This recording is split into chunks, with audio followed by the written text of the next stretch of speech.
Hi, Days fans. It's Monday, May 25th, Memorial Day, and we just got done watching Days. Thank you, Days, for doing a show on a holiday. And thank you for all our veterans. Yes. Serving our country. So let's start with Daniel. I thought those bed scenes were a bit much. Oh my He was gosh. rolling around in his boxers. JP's like, ah! Crotch shots of him. He's so... You didn't like, you gotta realize that there aren't too many men like you watching the show. Crotch shots. They put that out there for us. It just looked weird. The shots looked different from anything I've ever seen on Days. Anyway. I know you all hate Daniel and think he's a dog, but I feel really bad for him because he is in so much pain. I don't hate Daniel. No, not you. They. A lot of people hate Daniel.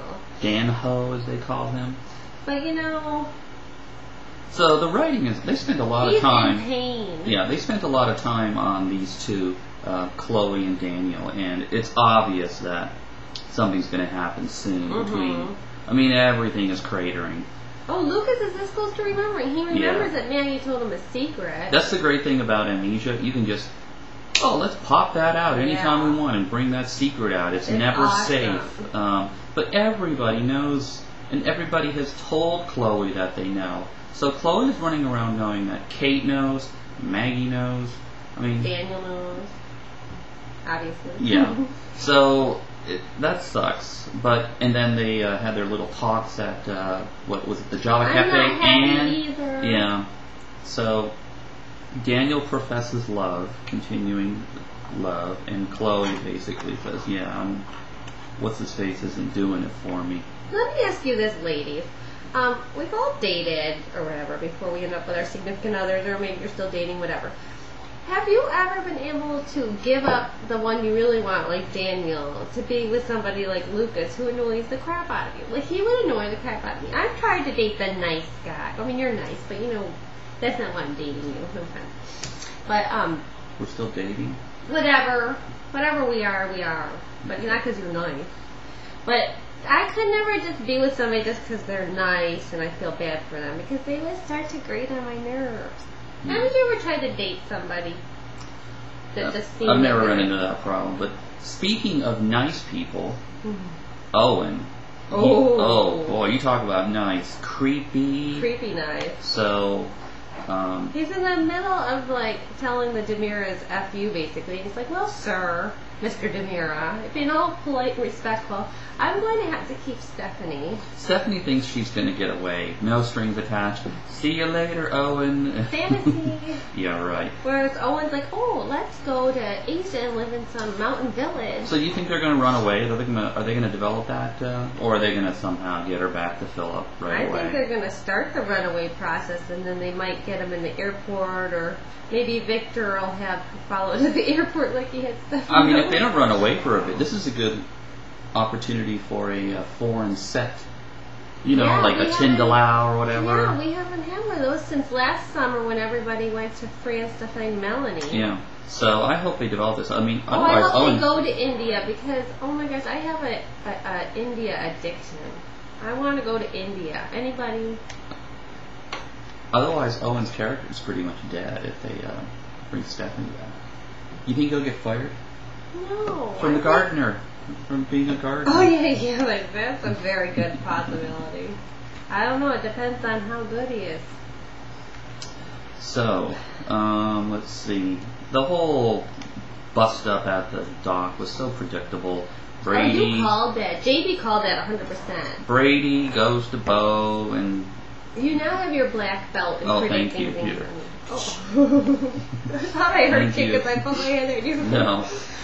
Yeah. Brady telling Bo going down there and breaking the whole thing up. Now the Demiras got Stefano back, but Stephanie's still gone. Yeah, well. And Victor's not too happy with Brady. Traitor. Yeah, and you know what? It would be... Finish that Titan.